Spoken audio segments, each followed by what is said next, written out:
Dans le domaine de la santé, l'inclusion est un sujet auquel nous sommes familiarisés. C'est une approche que je pourrais résumer en disant qu'elle n'exclut personne.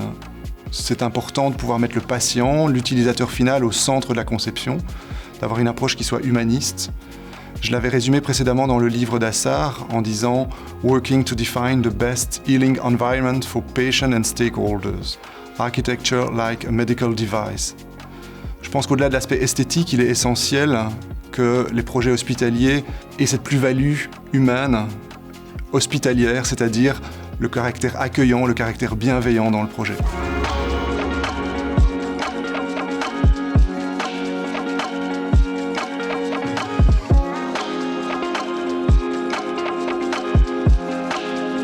Vanuit mijn ervaring als interieurarchitect merk ik dat de beleving in het gebouw de mensen bijblijft. Het exterieur is natuurlijk ook belangrijk, maar het interieur heeft toch wel een grotere impact.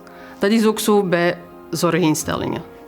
Door mensgericht te ontwerpen kan inclusive design ervoor zorgen dat de patiënt sneller geneest, minder bang is dankzij de omgeving. Het creëert ook een betere werksfeer voor de verpleging en hoe beter zij zich voelen, hoe beter zij hun werk kunnen doen.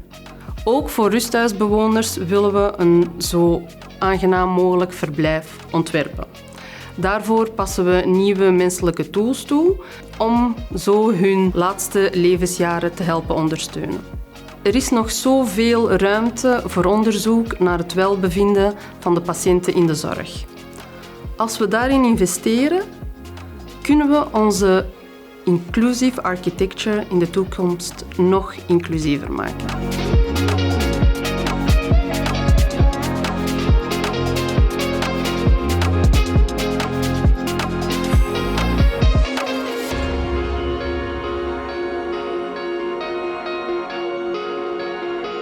La réflexion sur la légitimité de notre architecture inclusive doit se faire en amont et de manière collégiale avec tous nos partenaires du monde du bâtiment, entreprises, bureaux d'études et bien entendu avec les différentes maîtrises d'ouvrage en corrélation avec les utilisateurs finaux.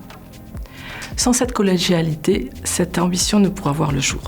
Des méthodes de travail communes doivent être mises en œuvre. Une sensibilité et une conviction doivent être également identifiées dès le début et portées au niveau du concours, dans les études, au cœur de l'économie du projet et sur le chantier. Une hiérarchie des préoccupations doit être cernée et chaque entité participant au processus doit en avoir conscience.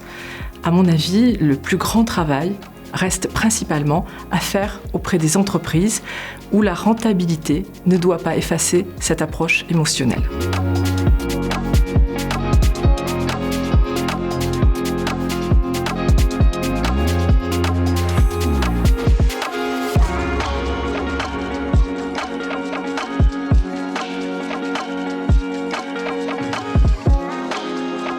Dans le secteur des soins de santé, cela fait très longtemps que nous pratiquons l'architecture inclusive de manière empirique. En effet, afin de comprendre les besoins de chaque service, il a toujours été indispensable de discuter avec les utilisateurs. Il faut saisir leur manière de travailler. Quels sont leurs nouveaux besoins? Quel type de technologie ils souhaitent utiliser pour travailler de manière optimale? Sur base de ces informations, nous débutons une série de réunions interactives au cours desquelles nous avançons ensemble, pas à pas, vers le projet qui leur correspond. Lors de ces réunions et échanges, certaines disparités de points de vue peuvent apparaître.